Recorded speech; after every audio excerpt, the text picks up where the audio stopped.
I'd like to kick off my presentation for tonight. It's a short presentation. It's on rules of thumb. Now, rules of thumb go back, at least as best I could tell, about 400 years. And it was actually a unit of measure. This is my fat thumb. It's about an inch. My finger's a little bigger than an inch, so maybe they were smaller thumbs back then.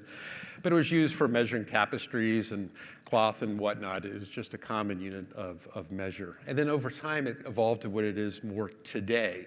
And I thought about this, and I thought, thank goodness, because foot became feet. If thumbs had stuck around, I'd be telling you that I'm 5 feet, 10 thumbs tall. That'd be kind of a weird thing. So I'm glad we went with inches. So here's a couple of examples of ones you probably know, just to kind of bring you into the thoughts of rules of thumb. So this one, 3 to 6 months worth of savings in cash is a good thing in case you ever need it and there's an emergency. The 4% rule, if you work most of your career, if not your entire career successfully, you should be able to retire and spend 4% of your principal balance at the time of retirement for the rest of your life and not run out of cash. This is another rule of thumb. The 80-20 rule is a rule of thumb you hear often in business. I learned this first at Bain & Company. The idea that 20% of things cause 80% of the effect. And the example I'm using here is 20% of customers probably generate about 80% of your profits. And that may hold true for most of you. In the social domain, another good rule of thumb is we've got 2 ears, 1 mouth. Maybe better to listen twice as much as we speak. And then one of my all-time favorites, I'm sure if you've had young kids, it would be one too, which is the 5-second rule. If that cookie hits the ground, it's less than 5 seconds. To my son, Briggs, go ahead and enjoy it. Pick it up, stick it in your mouth. I did look into this, and it's actually true. Bacteria does not form that quickly. It will not form in 2 to 3 seconds. 2 or 3 minutes, it's a different situation, but you're pretty safe picking up that cookie. So rules of thumb are important for a variety of reasons, and here's just 5, but there's many more. Efficiency in decision making, reducing complexity, capturing experience-based wisdom so you don't have to go experience that yourself. It's fairly effective in certain environments. I think football coaches probably use lots of rules of thumbs and other leaders like that where things are changing dynamically. And very importantly, it's practical for low-risk decision making. And this is probably where we get in trouble, is when we use rules of thumb which should not be exercised in high-risk, important decisions, we start using them in those applications instead of low-risk ones. And what I'd like to do is compare and contrast 2 rules of thumb. One is a very important venture capital rule of thumb for software companies, and one is one that I think about often when I think about evergreen companies. So we'll start with the venture capital one. That's called the rule of 40. This one has come to dominate conversations in the boardroom and executive teams about how you build a software company. And the idea was that in this world of get big fast, the VCs need to give guidance to their CEOs on how to strike the balance between growth and profitability. And if not done well, companies would not be able to raise additional capital, and then they would eventually go out of business or be sold for asset value. So this is very important. A guy named Brad Feld in 2015 really started evangelizing it. They did this based on some research that showed the correlation between companies that are able to raise cash and not raise cash, showed this dynamic. So what's the rule of 40? It is a really simple rule. It says your revenue growth rate plus your profit margin has to be greater than 40%. And the little asterisk is they typically use EBITDA for this, which is the highest profit measure you can have because you've taken your DA out of it, you took your interest payments out of it, you took your taxes out of it. So as you can imagine, they're trying to do everything they can to kind of get those numbers above 40. So let's bring this to life through 4 examples. So the first is a company growing 100% a year, losing 50 cents on the dollar. Doesn't sound very good by venture capital standards. This company is crushing it by by evergreen standards. By venture capital standards, they're crushing it. Evergreen standards, you're wondering what they're doing. That's 50. And effectively, that means that company is going to continue raising as much money as it wants. Losing 50 cents on the dollar, again, by evergreen standards, that would be a bit strange. This one's actually doing pretty well. It's an exciting company. It's growing at 52% a year, and it's losing 10% EBITDA. It's at 42. It's above 40. Most likely, it will continue raising capital. It will not be a problem. Not guaranteed, but most likely. And then you have this company, 15% revenue growth, 12% EBITDA, could be 15% EBITDA, could be as high as 20% EBITDA, it doesn't matter. This company, by venture standards, is living dead. This company is better dead in their portfolio than alive. And this is really frustrating for venture capitalists because it's profitable. It's not going to die. So they have to actually manage this and hopefully get it sold. It will not move the needle on their portfolio, and it becomes almost problematic for the venture capital firms. And then lastly is what I just call the dead companies. They're still operating. They're growing at 10% a year. This business has hypothetically been in business for 9, 10, 11 years. It's losing money, but it raised a lot of money.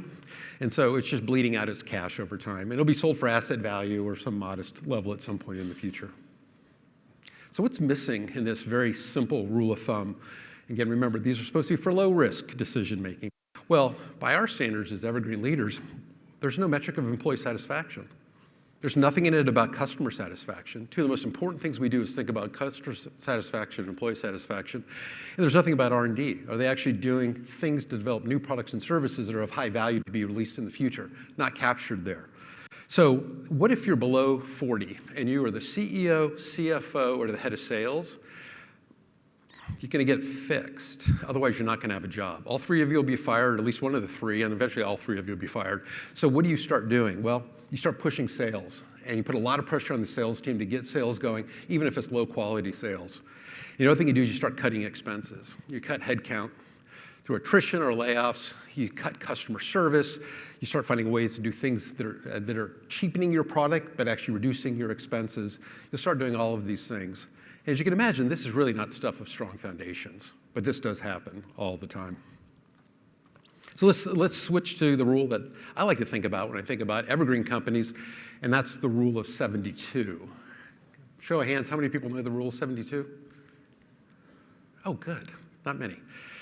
Okay, so I think of the rule as not being a challenge, but it's actually really an opportunity. And this is a way to convey scale and the positive impact that is created by growing your companies at a compounded rate over a very long period of time.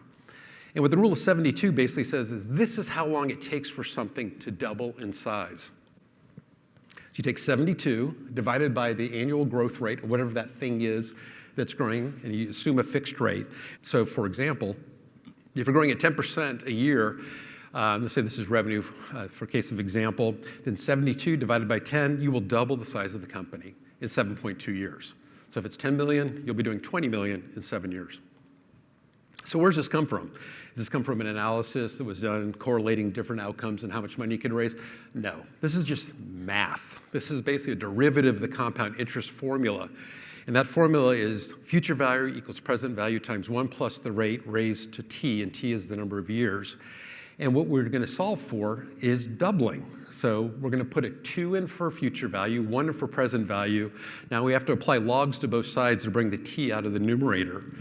And that's going to give us log of 2 is equal to the log of 1 plus r times t. And then we'll solve now for t. And log of 2 over log of 1 plain r. Log of 2 is about 0.693. The log of 1 plus r for smaller growth rates, to say below 30, is roughly r. That gives us 69 over r.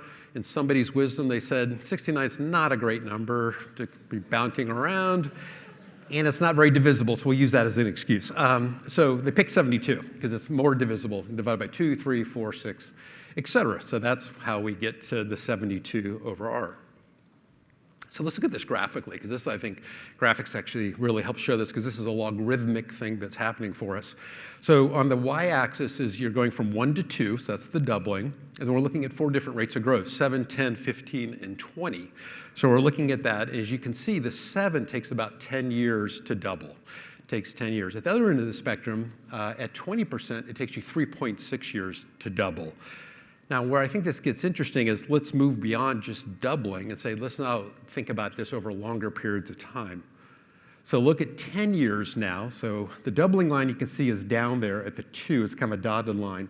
But the 7, as you would expect, because of the prior slide, shows that it doubles at 10 years. And then 10 is 2.6, 15% is 4, 20 is 6.2.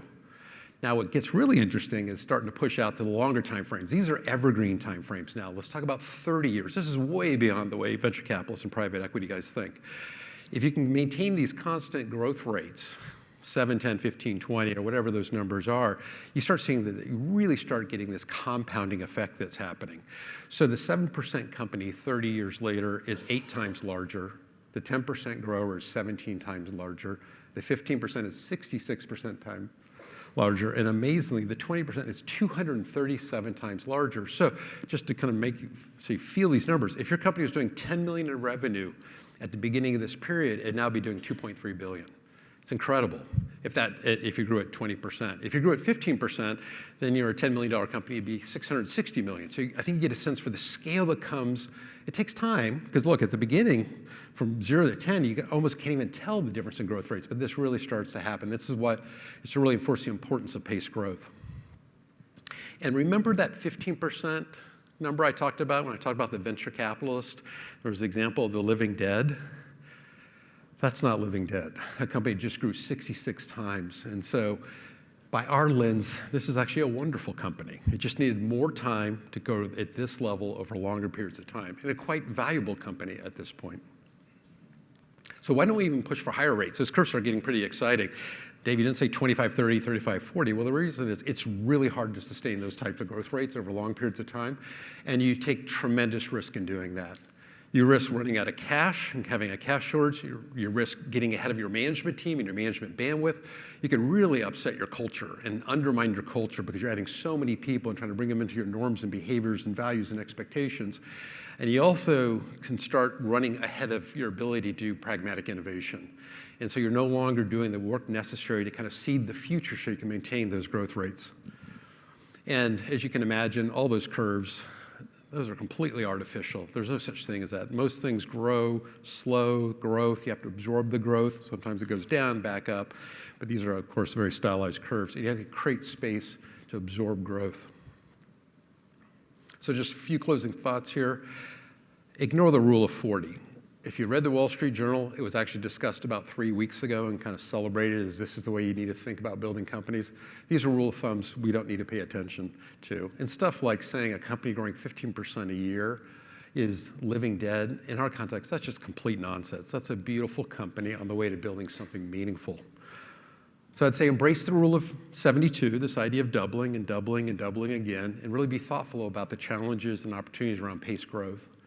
And if you can get a little better every day, every week, every month, year after year, decade after decade, this is basically Kaizen, continuous improvement. You're reducing mistakes, you're getting higher efficiency, your quality is going up, your costs are going down.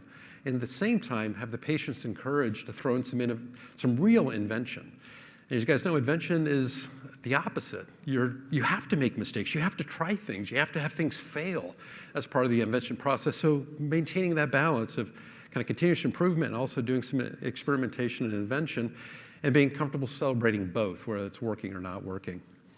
And then if you can continue to further mature and improve on the other Evergreen 7 Ps, what you're going to find pretty quickly is you guys have built a very significant Evergreen company, a very significant one, having a very positive impact because of the values you hold within your communities and with society at large. And it'll be something that's going to last and last and last.